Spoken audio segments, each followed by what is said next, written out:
Halo gengs, terima kasih sudah bergabung kembali di channel kesayangan kita. Di video kali ini kita akan melihat tentang sebuah kejadian nyata jatuhnya pesawat Uruguay 571 di Pegunungan Andes, di mana kejadian itu menyisakan kepingan memori yang getir bagi mereka yang terlibat di dalamnya. Video ini akan diulas kembali oleh salah seorang saksi hidup yang mengalami kejadian itu di tahun 1972, di mana sekelompok tim rugby sedang ada dalam sebuah perjalanan tur ke suatu wilayah. Pada mulanya, keadaan tampak baik-baik saja sebelum 20 menit terakhir menuju ke tujuan. Sang pilot sudah mewanti-wanti mengumumkan bahwa mereka akan segera mendarat ketika tiba-tiba saja pesawat mulai berguncang. Tak ada satupun yang berpikir itu akan menjadi kejadian paling mengerikan dalam hidup mereka. Para bocah-bocah ini malah menganggap guncangan demi guncangan sebagai lelucon. Sampai pada akhirnya pesawat benar-benar hilang kendali dan menukik dengan tajam menyasar ke pegunungan Andes yang bersalju. Ekor pesawat hancur, beberapa orang melesat keluar terlempar dari dalam pesawat karena kerasnya tekanan. Tak ada yang bisa melakukan apapun pada kondisi seperti ini. Semua terjadi begitu cepat sampai pada titik di mana pesawat itu berhenti. Waktu itu banyak sekali korban yang tewas, mengalami luka terbuka hingga berat, dan yang beruntung dia akan selamat dengan cedera ringan. Namun mimpi buruk yang sebenarnya belum berakhir. Karena saat ini mereka justru diperhadapkan di tengah kondisi dingin yang bahkan bisa membuat tubuh terkena hipotermia. Bukan hanya itu, kabar buruk selanjutnya datang dari dua pilot yang diberitakan terluka dan satu diantaranya meninggal di tempat. Sementara kru pesawat yang lain banyak yang tewas terjepit di badan pesawat. Mereka yang selamat lalu mulai mengevakuasi, memeriksa yang masih bisa diselamatkan, sementara beberapa orang mengecek radio barangkali mereka bisa meminta pertolongan. Tapi sayang sekali radio di kokpit mati karena semua sumber daya energi termasuk baterai ternyata ada di ekor pesawat yang entah telah jatuh di mana. Gelap mulai datang, mereka yang selamat mulai merapatkan diri berbagi kehangatan, termasuk menyusun koper-koper untuk menutup celah terbuka agar mereka bisa terhindar dari udara dingin. Esok paginya barulah mereka mengevakuasi mayat-mayat dan mengumpulkannya di atas salju. Kabar duka datang dari seorang pilot yang tersisa dalam kondisi sekarat, akhirnya menyusul temannya menuju keabadian. Dan ada juga seorang mekanik yang seharusnya bisa membantu memberi setidaknya solusi atau harapan pada mereka, justru mengalami stres berat karena benturan. Dalam kondisi seperti ini, satu-satunya hal yang bisa mereka pikirkan hanyalah bagaimana caranya untuk bertahan. Termasuk ide Roberto yang meminta semua yang terluka maupun mengalami patah tulang untuk berbaring di atas salju, setidaknya itu cukup membantu mengurangi pembengkakan.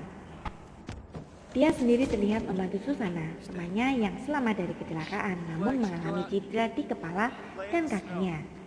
Mereka kemudian bahu-membahu mengumpulkan yang telah mati dan mendoakannya, termasuk Nyonya Alphonsine, seorang wanita yang berteriak-teriak sepanjang malam karena tubuhnya terjepit. Kini dia telah bungkam untuk selama-lamanya. Hari itu mereka mulai menghitung persediaan, menghemat apapun yang mereka miliki. Makanan dan minuman yang tersisa hanya bisa mereka nikmati sepotong dan seteguk. Satu hal yang benar-benar melimpah hanyalah sekoper penuh rokok, penghiburan yang masih bisa mereka nikmati di tengah tragedi. Kabar jatuhnya pesawat tentunya sudah terdengar. Buktinya siang hari itu ada sebuah pesawat yang melintas di atas mereka. Mungkin pesawat pencari, tapi tampaknya pesawat itu tak melihat keberadaan pesawat mereka. Malam kembali menjelang di hari kedua. Mereka yang bertahan kembali tidur berdesak-desakan. Sama halnya dengan sepasang suami istri, Javier dan istrinya Liliana, yang memilih untuk membayangkan rumah dan anak-anak mereka agar hati mereka tetap hangat. Ide-ide brilian muncul pada orang-orang yang terdesak, seperti ide mencairkan salju di atas kepingan logam untuk mendapatkan air, karena sisa air yang mereka punya ternyata kian menipis.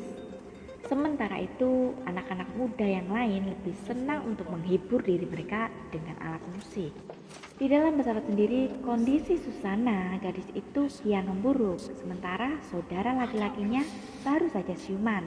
Pria bernama Fernando ini kemudian diberitahu jika sang ibu telah meninggal, tapi dia masih punya Susana yang harus dia jaga. Nando lalu menghampiri gadis itu. Pada malam berikutnya, mereka kembali berbagi seteguk anggur untuk menghangatkan diri. Begitulah cara mereka bertahan dan seterusnya. Sampai pada suatu pagi, ada sebuah pesawat tiba-tiba mendekat ke arah mereka. Beberapa orang yakin mereka akan terlihat dan segera diselamatkan. Pada waktu itulah orang-orang bodoh mulai menghabiskan sisa-sisa makanan dan minuman yang mereka punya, karena berpikir besok mereka pasti akan segera ditemukan. Hampir seharian mereka menunggu, tapi pertolongan tak kunjung tiba, padahal bekal makanan telah mereka habiskan. Si Kapten Tim mulai marah pada kelakuan teman-temannya. Antonio menghujat kebodohan mereka yang terlalu egois untuk memakan apa yang tersisa. Sedang membongkar kursi pesawat, seseorang dari mereka malah menemukan radio dan langsung memberikan kepada Antonio. Barangkali benda itu bisa digunakan untuk mencari dan mendengarkan berita tentang kapan bala bantuan akan datang menjemput mereka. Pada akhirnya memang dibutuhkan keberanian untuk keluar dari situasi ini. Akhirnya mereka memutuskan 5 orang akan pergi mencari ekor pesawat. Ini bukanlah sebuah misi yang mudah, karena ternyata di tengah jalan ada hambatan ketika satu orang tiba-tiba terperosok ke dalam salju yang ambyar guys. Merasa bahwa mereka tak bisa melanjutkan lagi perjalanannya, mereka berlima kemudian kembali tanpa. Pada saat seperti ini, setiap orang bebas mengutarakan semua saran, masukan, ide apapun yang mereka punya agar semuanya bisa selamat dan bertahan. Termasuk ketika ada salah seorang di antara penumpang yang menyarankan untuk mendaki ke arah barat karena itu adalah lembah hijau Chile, di mana mereka berpikir bahwa mungkin saja mereka bisa mendapat bantuan dari Chile. Itu sebuah ide konyol yang gila, yang banyak ditentang karena terlalu mustahil untuk dilakukan. Tapi hal itu terdengar oleh Fernando sebagai sebuah angin segar. Semalam lagi mereka lewati di tempat itu. Hanya doa yang jadi satu-satunya kekuatan yang tersisa. Antonio, sang tim kapten, mulai putus asa. Dia merasa jadi kapten tim yang paling buruk dan gagal. Pada saat itu Susana diketahui telah meninggal di pangkuan sang kakak Fernando. Fernando kemudian meminta izin pada teman-temannya untuk menghabiskan sedikit waktu lagi bersama dengan Susana. Sebelum keesokan paginya mereka mulai membawa jasadnya keluar. Kabar buruk bukan hanya tentang kematian Susana, tapi ada kabar yang lebih daripada buruk datang dari radio, di mana pencarian terhadap mereka ternyata dihentikan secara sepihak. Hal itu cukup memprihatinkan, berarti mereka harus benar-benar berusaha sendiri untuk keselamatan diri mereka masing-masing. Untuk itu mereka butuh banyak tenaga dan makanan, padahal pada saat itu sudah tak ada satupun makanan yang tersisa bagi mereka.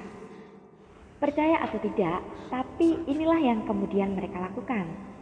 Perkataan Fernando akhirnya jadi kenyataan ketika mereka mulai memakan jenazah teman-temannya yang membeku. Bukan karena kehilangan moral, tapi ini adalah insting manusia untuk bertahan hidup. Malam itu kembali mereka lewati dengan berdoa lagi dan lagi. Di akhir penutup bahkan mereka berpesan satu dengan yang lain untuk mempersilahkan apabila ada salah satu di antara mereka yang mati, maka si empunya tubuh merelakan dirinya untuk jadi makanan bagi teman-temannya. Wow, bisakah ini kita sebut sebagai kanibalisme yang kepepet? Karena situasinya memang tidak memungkinkan kalian untuk bertahan tanpa makan. Berat, geng. Hari itu semua pilihan ditaruh di tangan mereka masing-masing. Mereka berkumpul untuk memulai.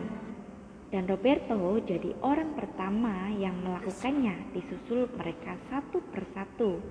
dia mulai memotong bagian kecil dari tubuh temannya dan memakannya.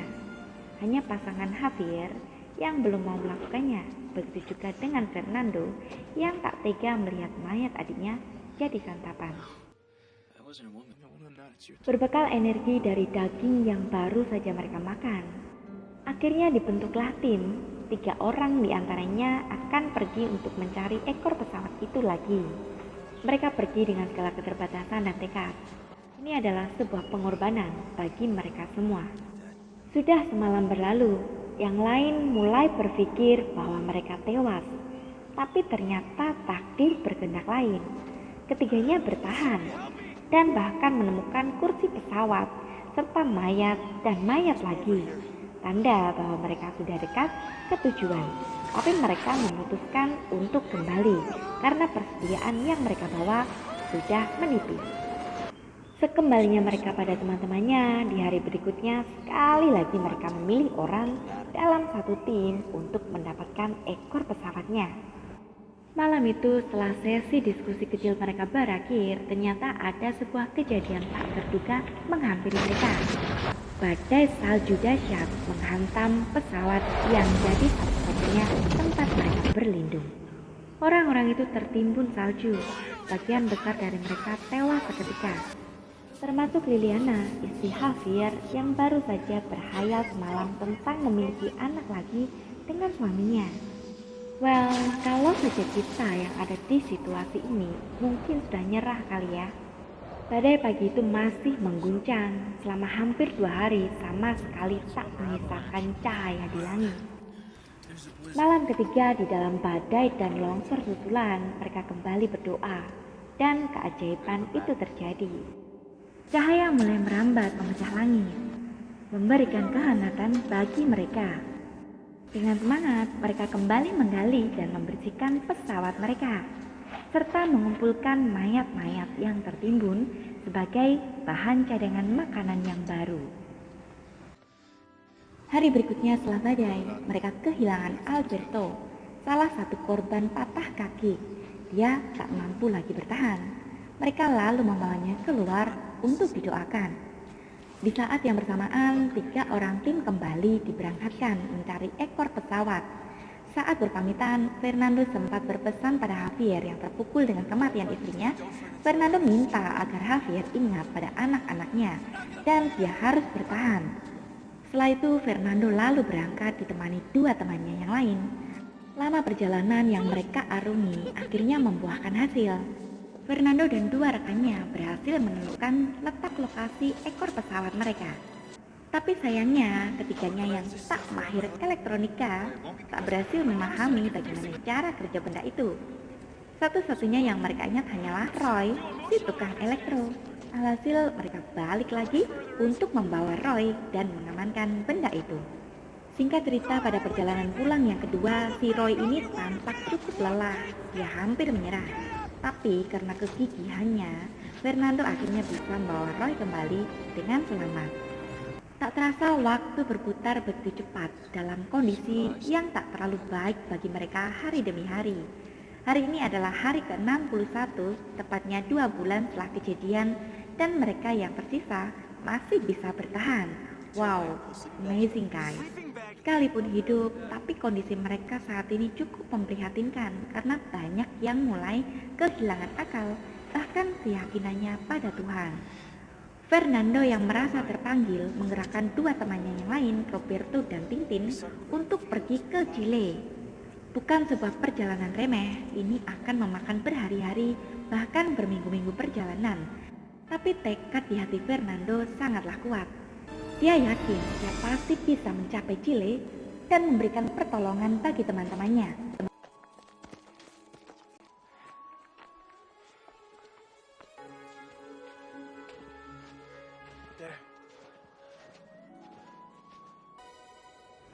Berbekal niat mereka berangkat, melintasi pegunungan dan padang salju, naik ke gunung tinggi, menelusuri lembah curam, rasa hampir menyerah dan perasaan harus rela berkorban setiap hari menjadi dilema di hati ketiganya. Ketika mereka bahkan hampir mati karena terperosok salju yang licin, Namun semangat ketiga orang ini tak pernah padam demi sebuah tujuan penyelamatan. Ketika mereka mulai sampai di puncak terakhir dan yang terlihat hanyalah hamparan pegunungan tanpa batas, Roberto menyerah, tapi tidak dengan Fernando. Ia yakin bahwa mereka berjalan ke arah yang tepat, di mana tujuan mereka ada di sana. Akhirnya setelah menyuruh Tintin kembali ke teman-temannya untuk menyampaikan kabar baik, Roberto dan Fernando kembali melanjutkan perjuangan mereka.